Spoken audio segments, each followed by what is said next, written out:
खबर आपने भी सुन ली होगी, जिस तरह से तहवील में लिया गया फैज़ हमीद साहब को और उनके खिलाफ कोर्ट मार्शल की कार्रवाई का आगाज़ हो गया है। कैसे देख रहे हैं इस खबर को आप? जी जी, जहाँ तक उनका कोर्ट मार्शल का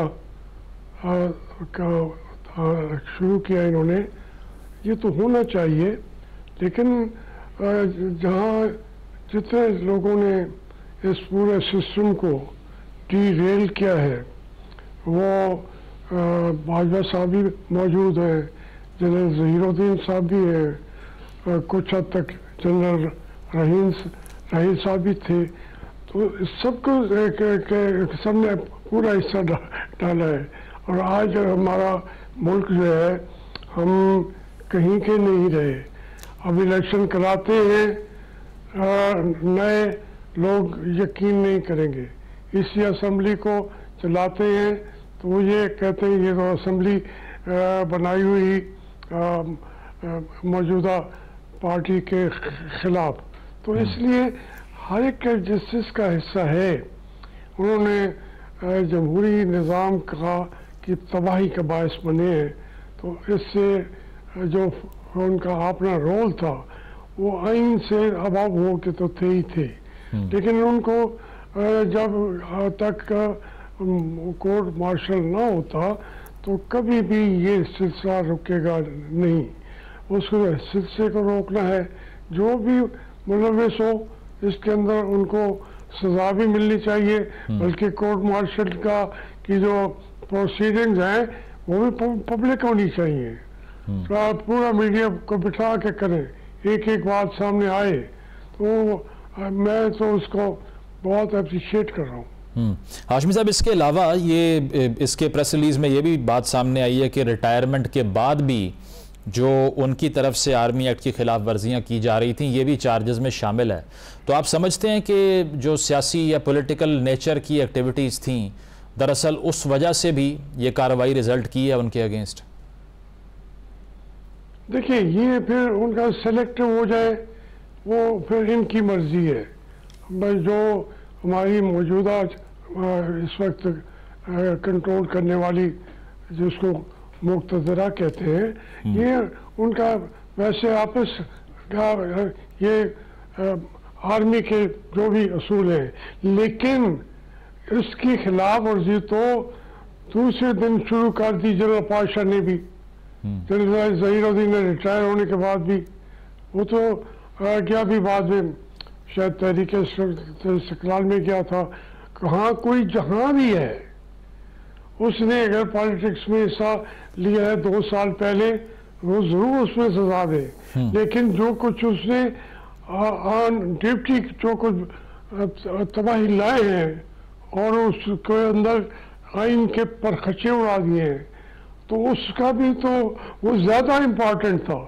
एक मसावी तरीके से करें, जिससे मैं तो कहता हूँ जो उन्होंने एसेट्स बनाए हुए हैं, उन एसेट्स को भी सामने लेके आए। तो ये एक अगर उनको आपने उस फोरम को मुतारिक कर रहे हैं तो खुशी की बात है, लेकिन उसके अंदर भी नजर आना चाहिए कि ये वजूहात हैं, इन्होंने मुल्क के आइन की खिलाफ वर्जियां भी की थी, वो फिर जाके कौम मुतमईन होगी। हाशमी साहब, लेकिन ये तो आप एक्सेप्ट करेंगे ना कि दरअसल अगर ये कार्रवाई शुरू हुई है और मजीद शख्सियात जिनके आप नाम ले रहे हैं उनके खिलाफ फिल वक्त नहीं हुई, तो एक प्रेसिडेंट तो सेट हुआ है ना, क्योंकि इतने सीनियर पोजीशन पर एक पर्सनैलिटी सर्व करके जाती है, DGISI वो रहते हैं, तो एक प्रेसिडेंट तो बन गया कि कार्रवाई हो सकती है इस लेवल पर सर्व करने के बाद भी।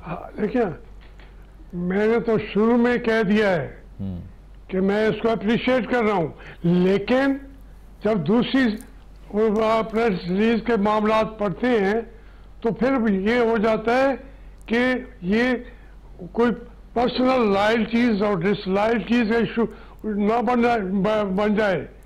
हाशमी साहब, आपने ये कॉन्स्टिट्यूशन की बात की ना, इस पे तो हुकूमत अब ये समझती है कि दरअसल री राइटिंग तो अदलिया की तरफ से हो रही है। इरफान सिद्दीकी साहब ने भी ये बात की, फिर पार्लियामान के अंदर भी लेजिस्लेशन आ गई, रेट्रोस्पेक्ट में उस पर अमल करवाने की बात की जा रही है। तो अब अगर स्पेशल सीट्स, मखसूस नशिस्तों के फैसले के ऊपर इलेक्शन एक्ट में ही तरमीम कर दी गई है, तो हुकूमत तो ये कह रही है कि कानून साजी का इख्तियार हमारा है, इसमें तो आप इंटरफेयर ना करें। इस मौक़िफ़ पर क्या समझते हैं आपके? ये कन्फ्रंटेशन है, इसका रिजल्ट क्या होगा?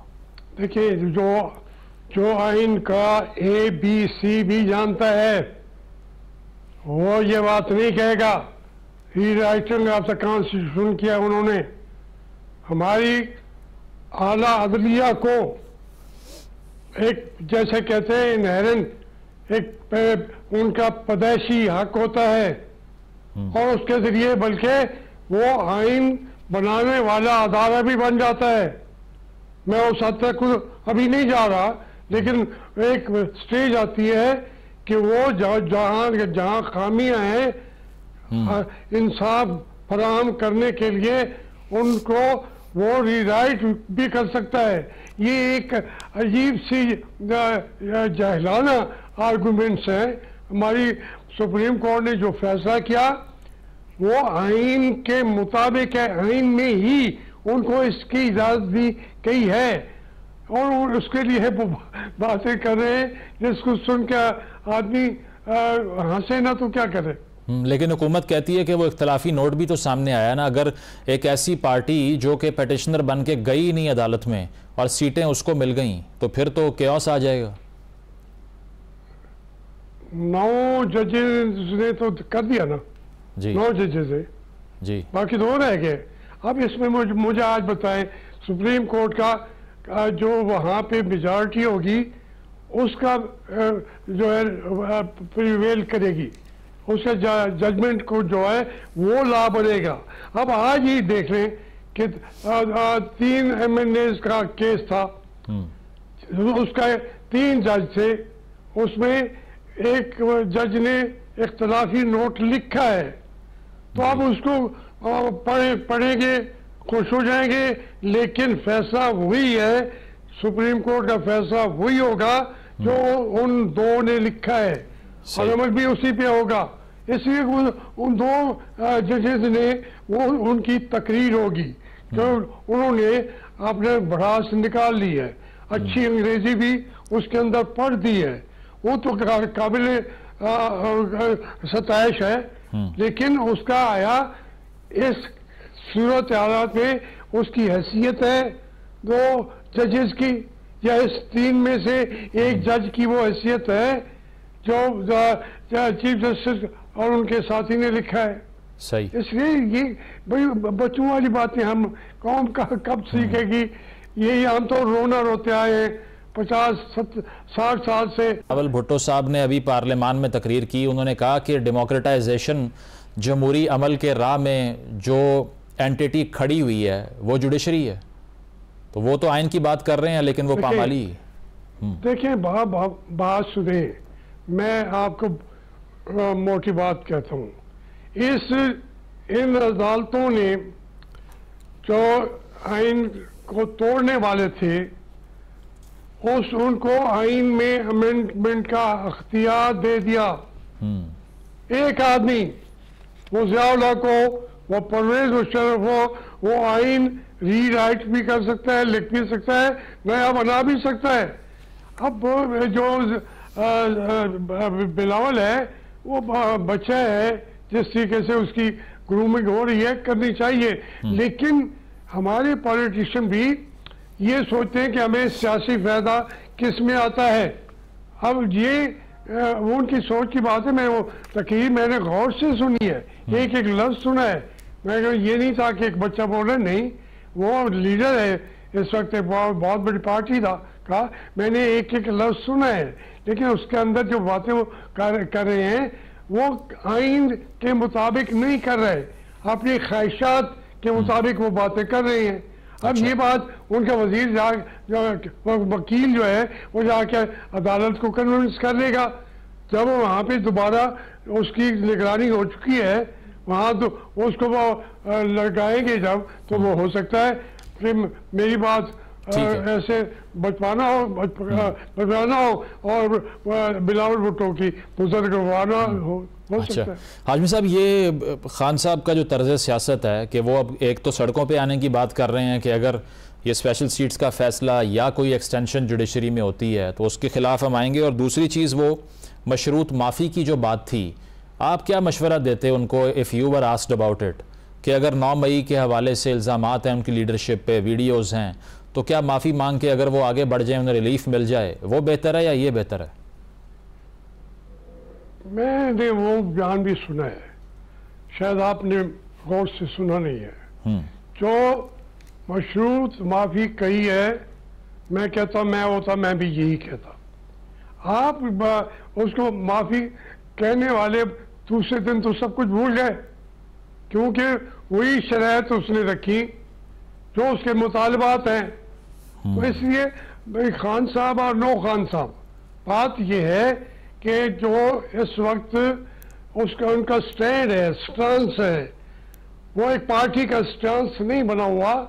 वो इस मुल्क के 90% लोग जो हैं वो समझते हैं कि ये इस तरीके से वो मुलवस किए जा सकते हैं। अगर वो केसेस वो उठा के ले आए, दिखाएं कि ये आदमी जला रहा है, ये आदमी लूट रहा है, ये इसको हिदायत मिल रही है, क्यों नहीं लाते पेश करते? वो अदालत में जाएं, उसके अंदर उनको सजा दें और वो सजा कबूल करने को तैयार है। अच्छा। तो फिर कौम भी उनके साथ नहीं देगी। सही ना, आप यहाँ आखिरी फैसला है अवाम की अदालत। इस वक्त आप जानते हैं कि अवाम की अदालत ने तो ये तक कर दिया कि जो अब आप देखिए पतन वालों की रिपोर्ट आई है नवाज शरीफ साहब के ऊपर, उनके हल्के के ऊपर।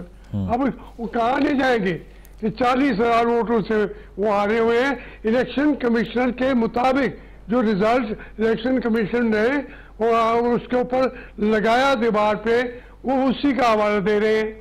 तो इसलिए ये चीजें जो है इनको खोल के सारे फेस करें। हाशमी साहब बिल्कुल, ये आखिरी जान माने ना। ठीक है, आखिरी सवाल शॉर्टली, शेख रशीद साहब कह रहे हैं 20 सितंबर को टेक्नोक्रेट्स की हुकूमत आ जाएगी। अगर ऐसा होता है आप कंडेम करेंगे उसको? बेशक जैसा भी मैंडेट है, लेकिन आप तो खिलाफ रहे हैं गैर जमहूरी सेटअप्स के। नहीं, शेख रशीद साहब जो फरमाते हैं वो उनके फरमूदात का मैंने कभी कोई सीरियस नहीं लिया, और कौम भी इतना सीरियस नहीं लेती। मैं उसके ऊपर कोई लंबी बात क्या कहूँगा। ठीक है, बहुत बहुत शुक्रिया। मखदूम जावेद हाशमी साहब मौजूद थे, उनका कहना यही था कि अवाम की तरफ से जो फैसला किया जाएगा उस पर भी नज़र रखनी पड़ेगी इस हुकूमत को, और अगर ये कन्फ्रंटेशन ये हुकूमत कर रही है तो इनका जो अदलिया के हवाले से मौक़िफ़ है, हाशमी साहब ने ये कहा कि उसमें कोई जान या कोई एविडेंस की ताकत मौजूद नहीं है। एक ब्रेक शामिल करते हैं, ब्रेक के बाद वापस आएंगे। Stay with us.